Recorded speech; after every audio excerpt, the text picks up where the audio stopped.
The following is a live presentation of CBC Sports.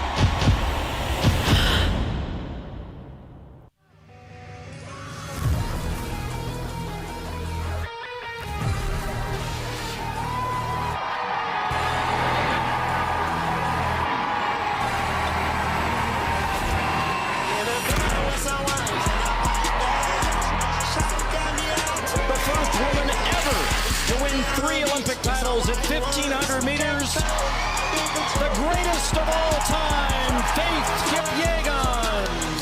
But Gabby Thomas, battle on the inside, battle now Brittany Brown. And at the line, Brittany Brown. And the silver medalist from Paris, Duguma, takes the win here. Somebody will be crowned with that Tiffany crown tonight. Who wants it?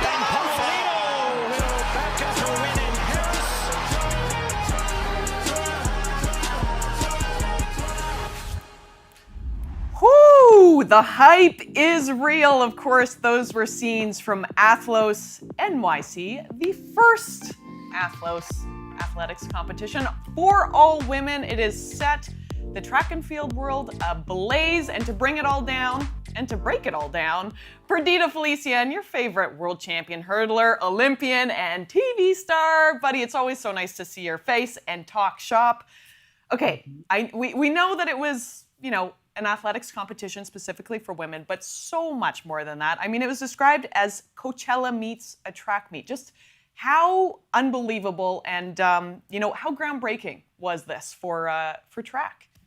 Yeah, so let's talk about the word Athlos. It means athlete in Greece. And this meet clearly put the woman athlete at the center of it, right? They were consulted. They were asked a bunch of things.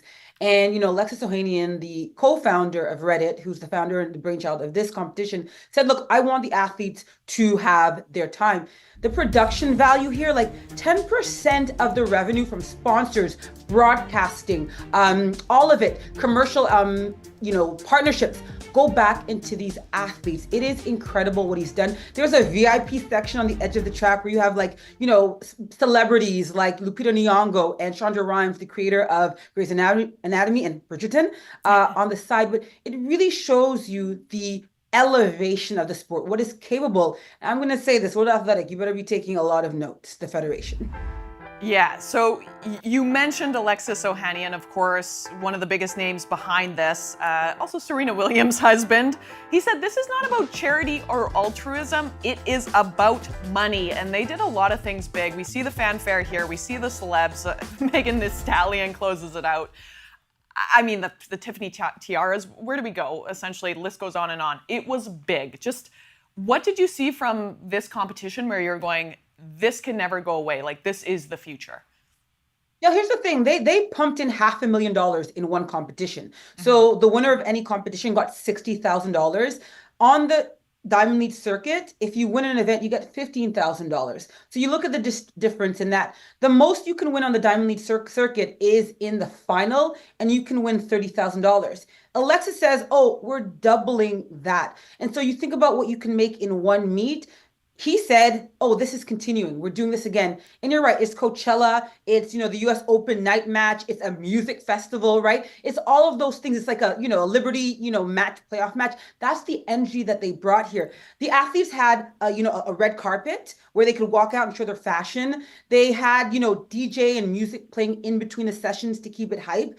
And here's the thing. It was women-centered. Women dominate the conversation on social media. If you looked at their stories, if you look at what they're doing on Instagram and X, it is revolutionary, right? And the conversation that you have online absolutely matters, and they get that.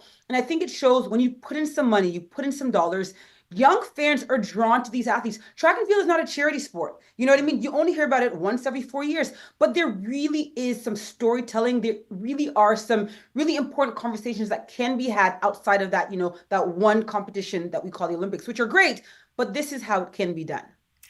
It felt very smart and very intentional as well. Like they really met people where they were at. I mean, huge coverage on all platforms, on X, on Twitch, on DAZN, broadcast, radio.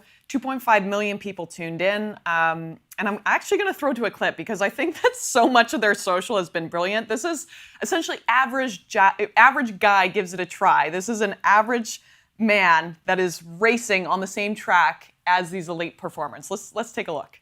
We learned that every single one of these female athletes has had a guy come up to them at some point and challenge them to a race, thinking they'd even have a chance. So we thought Athlos was the perfect place to compare the speed of an average Joe to the fastest female runners in the world.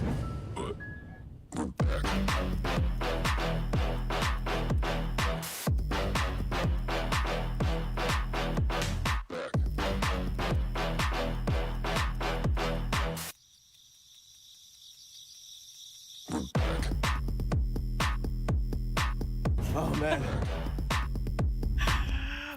14.8 isn't even bad. I will say that, but that's fun. Like, I'm sure you've had guys that have said, hey, you want to race?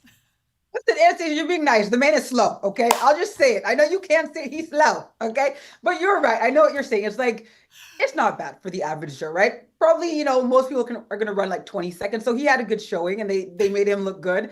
But it just shows you the power of women's sports. And there's been so much conversation around, men's sport versus women's sports. Women's sports aren't exciting. We don't want to watch it. You compare all these things. But this event is showing you that there is a market for women's sport. And he has 2 daughters, right, with his wife, Serena Williams. You know who that is. We talked about that. But I think he really wants to show the idea that women aren't second tier. We are on equal tier, if not more, right? And again, I still want to talk about the social media aspect of it. That's where these young fans live. That's where they consume their sports. That's where they get their information. That's where they can have these conversations with a Gabby Thomas and a Brittany Brown, in track and field. And I think it's really smart what he's done. He's appealing to a really younger audience. And this is the audience that will grow with the sport and will really help the sport modernize itself and adapt. And that's what he's done. Also, World Athletics, just last week, you know what they said? Like, oh yeah, for the 2025 season, we're going to up our Diamond League prize money. I was like, oh, you are now? And I wonder why. Yeah, that's a big, big conversation around money, and I want to get to it in just a second. Unfortunately, no field events. It was solely racing. 6 events, 6 superstars in each event. Who was competing? Yeah. So there was Gabby Thomas. So she has like 3 Olympic medals, 4x1, 4x4, 200 meters Olympic champion. But she got nipped in that race by Brittany Brown, who actually was second in the 1x200 and was second in the 200 and won $85,000 for one meet. Faith Kipyegon, like only the best distance runner that we've ever had, right? World record holder. She was there. And it really, really was, Jasmine Camacho Quinn. She's a hurdler. Got to shout her out. She won that event, bronze in Paris and then Olympic champion in Tokyo. But it really was, a small cast of characters. I think there was about 36 athletes, 30 Olympic medals between them. So they're no slouches, right? He brought in the best of the best. No field eventers, 100 meters all the way to 1500 meters. And I'd like to see that expanded. I mean, if I'm a triple jumper, long jumper, hammer thrower, I'm like, I need in on this. And so hopefully we'll only see this expand. And again, he said he's bringing it back. And so I hope more people get behind it. On their website alone, I saw 18 sponsors and partners. I mean, that's huge for a one-day meet. Yeah. But let me also say this, right?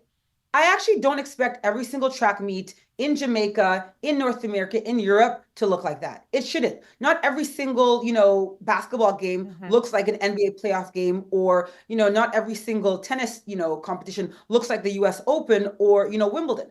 But I actually think there are some elements from this that, track meets around the world need to take note, need to adapt, and really elevate the status of the sport. And you don't have to throw in $500,000 every track meet, but yeah, a little walk-on music, great. A little red carpet, great. More money, great. And the fact that World Athletics is now going to be pumping some more money into next season tells me that opportunity has always been there. And yes, this is the first, Olympics that they're paying their Olympic champions prize money, $50,000. But that's something that they could have been doing, and something that I'd like to see expanded to, to all medalists, and then eventually, all finalists as well. Yeah, they got really creative with it. And I also want to say, sorry, I'm putting really on my athlete hat. It's been a long season. Like, it's amazing that they got so many big names 2 weeks after kind of the regular season. Like, that's a long season, especially Olympic year. So it'll be interesting to see if the timing changes perhaps, and who is also attracted to this.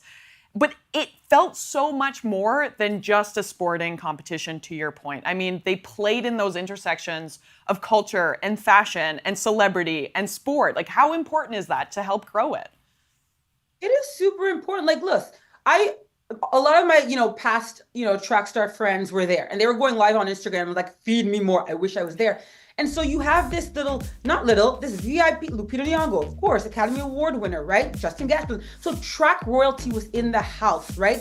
They were like, leather seats, and then you have high top tables, Shonda Rhimes. I mean, it was incredible to see it. And this is what, Flavor Flav, Megan Thee Stallion, Grammy Award winning artist out there. And at the end, the crown, the Tiffany crown that you talked about, like famous New York jeweler, I mean, that alone tells me that you're putting these athletes, yes, I'm jealous. I am old and done, and I would have been out there, okay? You pay me enough money, I'm out there. I don't care. I run 15 seconds myself to get something. But I just feel like this is what the sport needs. But it also shows you, Marie-José Talu, of course, she is one of the best in the sprints. I love that he didn't just center only Olympic champions and only, athletes who are, number one, but track and field, every athlete, 1 to 8, 1 to 15, they have a story to tell, and they were on full display. And listen, next year, Anastasia, we're talking to who we need to talk to. We're going, okay? We're going. I like it. And we have that recorded, so it's going to happen. We have said money a lot, though, investment a lot. What would you say to people that say this money would be better utilized investing in a single property like a Diamond League? Because I'm sure there's a conversation there. Yeah, I think if you look at what NBA players make, if you look at what tennis stars make and golf stars make, and then you compare that to what the average track and field athlete makes, it's horrible, the imbalance. And the truth is, most track athletes can't make a living from our sport. Like the top 5 can, the top 3 can, but outside of that, you can't. And so, no, you need to have something like this because you need to show, what is possible. And what happens is track has this formula, this very, antiquated, outdated formula. You come, you sit in the stands. If you're lucky, you get some dry popcorn and you watch and you clap, and it's boring in between, let me be honest. And that appeals truly to the track and field purist, the person who loves track regardless and no stats. What we're trying to do with our sport to really modernize it and elevate it is to appeal to people who love football and the energy around being in that stadium, to people who love going to music festivals and concerts, that kind of energy, capturing that and putting it into track and field, and hopefully attracting new fans. And you need to have a one-off signature event like this in New York City. I mean, one of the best, cities in the world for entertainment. You need to have it in a spot like that to really showcase what is possible. And if you are a Sebco, if you are a meet director, you are going to be taking some notes from Alexis, and you're going to be applying this to the Diamond League and these other, B and C circuit level races that we see across the world. So I was going to ask, too, I think of Grand Slam track, Diamond League, Athlos. What is the state of the union of the sport you love so much? Because you've done it all, you've seen it all, and you're a brilliant mind.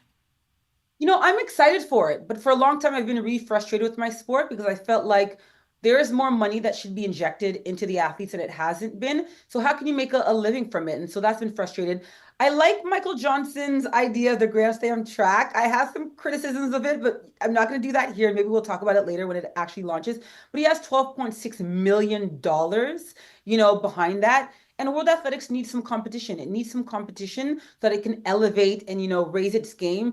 And also, I'm going to say this, the athletes have to be the center of the conversation. And for a long time, I don't think they are. I think it's what works for, sponsors and partners and TV. And that's cute and whatever. But unless you have the athletes centered, then it's really not going to matter. And what we saw in New York, right? I love their slogan, speed has a new sound. And then you have Megan Thee Stallion and you have all these, wonderful, products that they're putting out on social media. And it's like, this energizes me. And if you don't love track and you don't know what it's about, you're going to tune in, right? Yeah. You're going to be like, oh, what is this? And so the State of the Union, we're okay. But I want to see more. And I think Alexis has kind of shook things up. And I can't wait to see how the rest of the track and field world responds to what he's done. Thank you so much for that brilliant brain of yours. And here, you're going to be in Athlos next. I think that was the breaking news. You're coming out of retirement, right? I'll be your coach. I'll be holding the stopwatch. 15 seconds and under, girl. See you later. Let's do it. Cheers. Thanks so much, Perds. Really appreciate your time.